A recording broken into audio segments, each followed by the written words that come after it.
ज़्यादा से ज़्यादा आपके 20 दिन और बचे हुए हैं, तो आपके लास्ट टाइम में आपको क्या करना चाहिए, तो वो सब हम इस वीडियो में डिस्कस करेंगे। ठीक है, तो जिससे कि आप थोड़ा सा अपने आप को मोटिवेट रख सकें और थोड़ी नंबर और गेन कर सकें।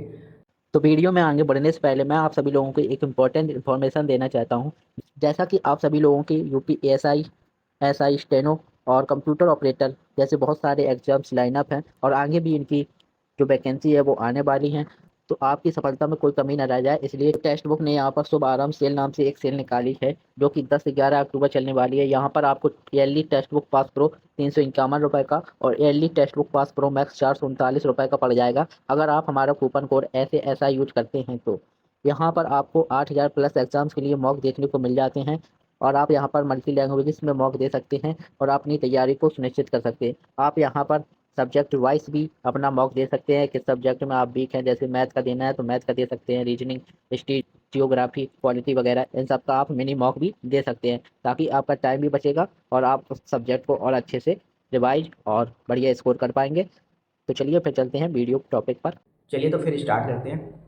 तो सबसे पहले आपको लास्ट टाइम पे जो आपके 20 दिन बचे हुए उसमें आपको करना ये है कि आपको ज़्यादा से ज़्यादा मॉक्स जितने लगा सकते हैं आप उतने लगाइए। ठीक है, नए टॉपिक्स में जाने से बचिए। ठीक है, नया टॉपिक को स्टार्ट मत करिए।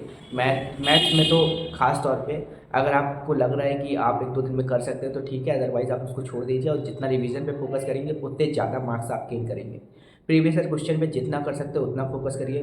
कंप्यूटर में देखो, कंप्यूटर के लिए प्रीवियस ईयर जो क्वेश्चन होते हैं ना, और मॉक्स में जितने आप मॉक्स लगाएंगे, प्रीवियस क्वेश्चन लगाएंगे, ये मान के चलिए कि 50-60% आपके तो प्रीवियस ईयर क्वेश्चन ही मिल जाते हैं और बाकी कुछ बचते हैं तो वो आपको मतलब ऑलरेडी थोड़ा बहुत अगर आप पढ़े होंगे तो आपको आ जाएंगे। ठीक है, एएसआई में तो यही है कि मतलब पुराने जितने क्वेश्चन हैं आप उतने लगा के जाइए। एसएससी सीजीएल वगैरह के क्वेश्चन भी आप लगा के जाइए कंप्यूटर के। तो अगर आपने ये सब करके गए तो आप ये मान के चलिए कंप्यूटर में आप अगर 25 क्वेश्चन आते हैं ना, तो अप्रॉक्सीमेटली आप मान के चलिए कि 20 के अप्रॉक्स आप कर ले जाएंगे। ठीक है, अगर आप इतना करके गए। अगर आप प्रीवियस ईयर क्वेश्चन के, जैसे मान लो कि प्रीवियस ईयर क्वेश्चन है कि उसमें बोल दिया कि बैन क्या होता है, तो बैन क्या होता है, WAN तो आपको पता है, वाइड एरिया नेटवर्क होता है। लेकिन उसके अलावा आप जो उसके ऑप्शंस होंगे, मतलब करस्पॉन्डिंग जो होते हैं ना, लैन हो गया, मैन हो गया, ठीक है, ये सब चीज़ें भी आपको पढ़ के जाना है। ठीक है, ऐसे आपको अपनी तैयारी करनी होती है जिससे कि आप ऑप्शंस के थ्रू भी अपनी तैयारी कर सकते हैं। क्योंकि कभी कभी ये होता है कि जैसे मान लो ऑप्शन भी उसी से इंटरलिंक आते हैं, तो उस ऑप्शनों के बारे में भी जानना आपका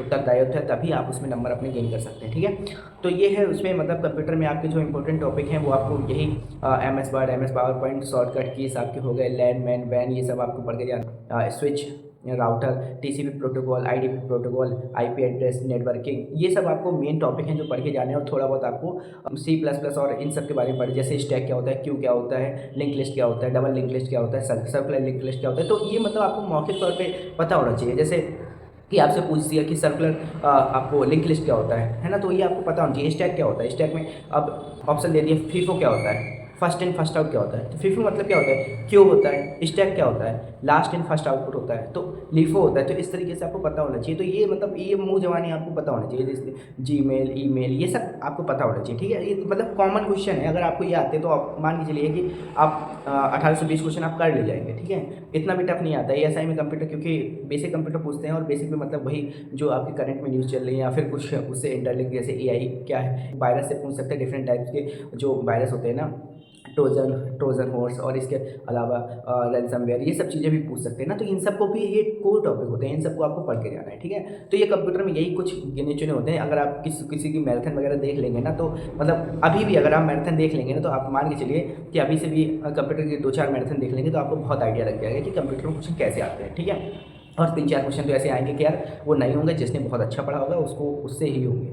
5 क्वेश्चन तो आप मान के चलिए ऐसे होते हैं जो जिसने अच्छे से पढ़ा है, डीपली पढ़ा है, उससे ही होंगे, बाकी सबसे नहीं होंगे। और नॉर्मल क्वेश्चन में आपके 17-18 तो नॉर्मल एवरेज बंदा है जिसने कंप्यूटर कॉमन पढ़ा है वो कर ले जाएगा। ठीक है, और इसके अलावा आपके जो जीके के इंपॉर्टेंट टॉपिक होते हैं, देखो फिजिक्स जो साइंस का पोर्शन है, या आपका जियोग्राफी और हिस्ट्री और पॉलिटी, तो इन सब के अलावा मतलब स्टैटिक जीके में जो कोर टॉपिक होते हैं वो आपको करके जाने हैं। लेकिन पॉलिटी आपको मस्ट है, आपको करके जानी है, क्योंकि आप यूपी पुलिस का एग्जाम देने जा रहे हैं तो आपको पॉलिटी जरूर ही करके जानी है। ठीक है, पॉलिटी आप छोड़ना नहीं है, पॉलिटी मतलब मस्ट है आपकी। ठीक है, तो और जैसे पॉलिटी के अलावा जैसे BNS और BNSS और ये सब क्या है, ठीक है, इसके बारे में पढ़ के जाइए। बाकी पॉलिटी मस्ट है, पॉलिटी आपको करके जानी है, पॉलिटी आप पूरी करके जाइए। और स्टैटिक जीके में आपके जो कोर टॉपिक होते हैं, फोक डांस हो गया, आपके डैम हो गए, आपके पर्वत चोटियाँ हो गई, ठीक है, आपके सेंसस हो गया, बजट आप पढ़ के जाइए, ठीक है। इसके अलावा आपको जैसे प्राइम मिनिस्टर और ये CM PM ये सब पढ़ के जाइए, यूपी का बजट पढ़ के जाइए, ठीक है, महाकुंभ के बारे में थोड़ा बहुत पढ़ लीजिए।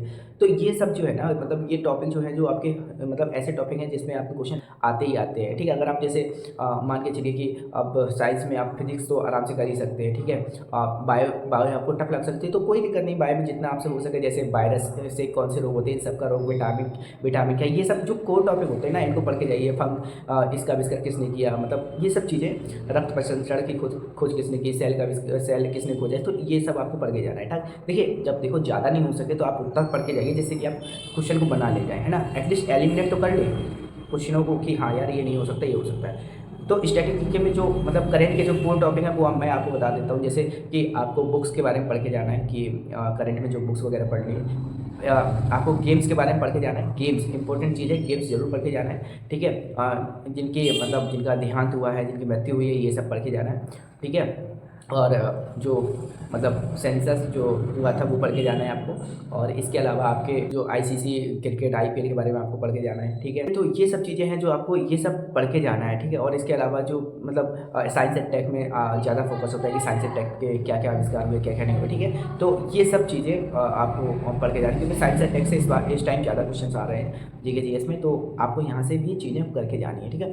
तो ओवरऑल आप मान के चलिए कि जो इंपॉर्टेंट टॉपिक हैं, कोर टॉपिक है, वो आप करके जाइए। बाकी मतलब देखिए अब आपके ऊपर भी डिपेंड करता है कि आप कितना कर पाते हैं। अगर आपको लगता है कि मतलब ज़्यादा नए टॉपिक में नहीं घुसना तो ज़्यादा मत जाइए नए टॉपिक में, ठीक है। आप पुराने तक ही सीमित रहिए, उतने में ही आप अच्छा करने की कोशिश करिए। ऐसा ना हो कि 4 नंबर बढ़ाने के चक्कर में आप 10-15 नंबर पीछे और आ जाएँ, ठीक है। तो ये चीज़ों का ज़्यादा से ज़्यादा ख्याल रखिए और अपनी तैयारी करते रहिए, ठीक है। तो यही कुछ, और अपने आप को लास्ट टाइम में मोटिवेट रखना बहुत ज़रूरी है, क्योंकि देखिए नए टॉपिक छुएंगे उससे आपको डिमोटिवेशन होगा और आपको लगेगा कि यार मुझसे नहीं हो पा रहा। और मैं आपको पर्सनल एक्सपीरियंस बता दूं, ठीक है, जब मॉक देते हैं, ठीक है, मॉक देते हैं में तो कुछ ऐसे टॉपिक होते हैं, अगर आपके नंबर कम आ जाए तो आपको डिमोटिवेशन लगता है और फिर आपकी पढ़ाई नहीं होती, आपको लगता है कि यार बताओ एग्ज़ाम आ गया और मैं क्या कर रहा हूँ, कितने नंबर आ रहे हैं। तो ये मेरे अंदर भी होता है, लेकिन फिर भी आपको अगर देखो डिमोटिवेट हो जाएंगे तो फिर वो टाइम भी ख़राब हो जाएगा, ठीक है। तो जितना आप मतलब अपने आप को फोर्स कर सकते हैं आप फोर्स करिए, क्योंकि फोर्स करने से ही आप होगा, डिमोटिवेशन तो हमेशा आता रहेगा यार। देखिए आप रैंक देखेंगे, आपके नंबर देखेंगे, आपको लगेगा यार कम है, लेकिन अपने आप को फोर्स करना है, कुछ भी हो जाए आपको फोर्स करना है, आपको तैयारी करते रहना है, ठीक है। जितना आप करेंगे उतना आप आगे जाएंगे, ठीक। तो कंप्यूटर के मैंने इंपॉर्टेंट टॉपिक आपको बता दिए, तो पॉलिटी जरूर करके जानी है, ठीक है। आपके साइंस में आप फिजिक्स कर लीजिए, केमिस्ट्री आप कर लीजिए, बायो में जो इंपॉर्टेंट टॉपिक है वो कर लीजिए। अगर आपको ज्योग्राफी नहीं हो पा रही तो कोई दिक्कत नहीं, जो थोड़ी बहुत इंपॉर्टेंट टॉपिक होते हैं ज्योग्राफी में कर लीजिए, है ना। और इसके अलावा स्टैटिक में आपको डांस वगैरह करके जाना है, आपको सेंसस करके जाना है, आपको फोक डांस मेले, है ना, और इंपॉर्टेंट बुक्स होती हैं वो पढ़ के जाना है, और बच्चोटियाँ, ठीक है, और किसकी कैपिटल क्या है, ये सब चीज़ें पढ़ के जानी है, कैपिटल क्या है, करेंसी क्या है। तो ये जो होते हैं ना इंपॉर्टेंट होते हैं, दर्रे हो गए आपके, है ना, और घराना हो गया, तबला वादक, और ये भरतनाट्यम डांस, इन सबको आपको करके जाना है। ये मान लो आप ये है कि आप अभी तक पढ़ते आ रहे होंगे, तो बस इसको अच्छे से रिवाइज करके जाना है। पूरे तो यार कोई नहीं कर पाता, बहुत ज़्यादा मतलब इंटेलिजेंट होगा वही पूरे कर पाएगा। तो इन सब चीज़ों का आप ख्याल रखिए, अपने आप को मोटिवेट रखिए, आप डेफिनेटली अच्छा करेंगे। और ये बात भी अपने दिमाग में रखिए, देखो कि ये मत सोचिए कि यार मतलब कम सीटें हैं या मतलब लड़के ज़्यादा हैं, यार देखो ये तो हर एग्ज़ाम में होगा, हर एग्ज़ाम में होगा, मतलब इन द सेंस कि 10,000 वैकेंसी हैं, 50 लाख फॉर्म पड़े हुए हैं, है ना। तो क्या होगा, तो मतलब इन सब चीज़ों को छोड़ दीजिए, जो होगा वो अच्छा ही होगा, और जो नहीं होगा फिर उसके लिए अपने आप को प्रिपेयर रखिए कि ठीक है चलो नहीं होगा तो भी आगे तैयारी अपनी जारी रखिए। और फिर हम इसके अलावा भी एक वीडियो करेंगे जिसमें मतलब देखिए ज़रूरी नहीं कि सिलेक्शन सबका हो ही जाए, ठीक है। तो उसके अलावा भी अपने आप को कहीं ना कहीं इन्वॉल्व करने की कोशिश करिए कि यार कुछ दूसरे तरीके से मैं कुछ अर्न कर पाऊँ या अपने फैमिली के लिए कुछ कर पाऊँ, तो इस तरीके से भी कुछ करने की कोशिश करिए, ठीक है। इसके बारे में हम किसी और वीडियो में डिस्कस करेंगे, ठीक है, क्योंकि सिलेक्शन सभी का नहीं हो पाता है, कुछ लोग तो छूट ही जाते हैं, और किस्मत ऐसा नहीं है कि मैंने बहुत अच्छी तैयारी की तो मेरा हो जाएगा, हो सकता है किस्मत मेरी साथ ना दे और उस दिन मतलब ज़रूरी नहीं होता ना ये सब चीज़ें, ठीक है। तो चलिए फिर इसी के साथ वीडियो एंड करते हैं, और अपना ख्याल रखिए, खुश रहिए और पढ़ते रहिए, मोटिवेट रखिए अपने आप को। बस त्योहारों का टाइम आ रहा है तो ऐसा मत करिएगा कि अपने त्यौहार में खो जाए, ठीक है। आपका त्यौहार केवल एग्ज़ाम है, जब तक कि आपकी जॉब नहीं लग जाती। जॉब लग जाए उसके बाद मैं गारंटी कह रहा हूँ, आप जॉब लगने के बाद एक आध त्योहार मनाएंगे, उसके बाद फिर आप दूसरे एग्जाम के लिए अपने आप को तैयारी करने लगेंगे। देख लेना आप, कुछ चीज़ें जब तक मिलती नहीं है तब तक उनका मज़ा आता है, मिलने के बाद उनका टेस्ट कम होने लगता है, और टेस्ट कम होते होते फिर आपको लगता है यार ये अच्छा नहीं है। ठीक है, तो चलो इसी के साथ अपना वीडियो एंड करते हैं। अपना ख्याल रखिए, खुश रहिए, जय हिंद।